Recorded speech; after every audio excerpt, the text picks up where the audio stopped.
দেখেন, আমি প্রথমবারই বলেছিলাম যে হাতটা সর্বোচ্চ তুলতে, কিন্তু যখন আমি একটু বলেছি আপনাদের হাত আর একটু উঠেছে।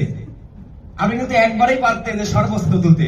আমরা আমাদের জীবনে, আমাদের লাইফে আমাদের ব্যর্থ হওয়ার একটাই কারণ, যেমন আমরা মোর প্রাণ দিয়ে সর্বোচ্চ চেষ্টা করি না, এই কারণে আমরা ব্যর্থ হই।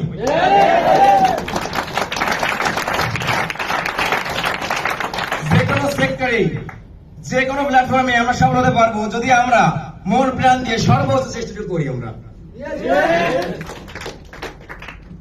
দেখেন, লোকে অনেক কিছু বলবে, আপনি যাই করো না কেন। আপনাদের সাথে একটা গল্প শেয়ার করি। একটা স্বামী এবং একটা স্ত্রী বাজার থেকে একটা গাধা কিনে নিয়ে বাড়ির দিকে যাচ্ছে। তো স্বামী স্ত্রী দুইজনই হেঁটে যাচ্ছে, গাধাটাকে হারিয়ে যাচ্ছে। তো লোকে বলতেছে, দেখেন লোকগুলো কি পাগল, গাধাটাকে হারিয়ে নিয়ে যাচ্ছে, নিজেরা হেঁটে যাচ্ছে।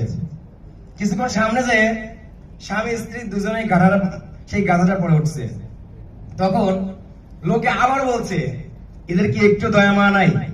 ওইটুকু একটা গাধার উপর এত বড় বড় হাতির মতো দুইজন উঠেছে।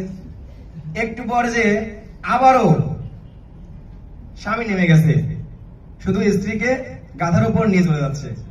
এইবার কিছুক্ষণ সামনে যাওয়ার পর আবারও লোকে বলতেছে যে এদের লোকটা কি বউ পাগল, নিজে হেঁটে যাচ্ছে, বউকে গাধার উপর নিয়ে যাচ্ছে। তো আপনি যাই করুন না কেন, লোকে আপনার সমালোচনা অবশ্যই করবে। এটাই করুন যেটা আপনার কাছে সঠিক মনে হয়।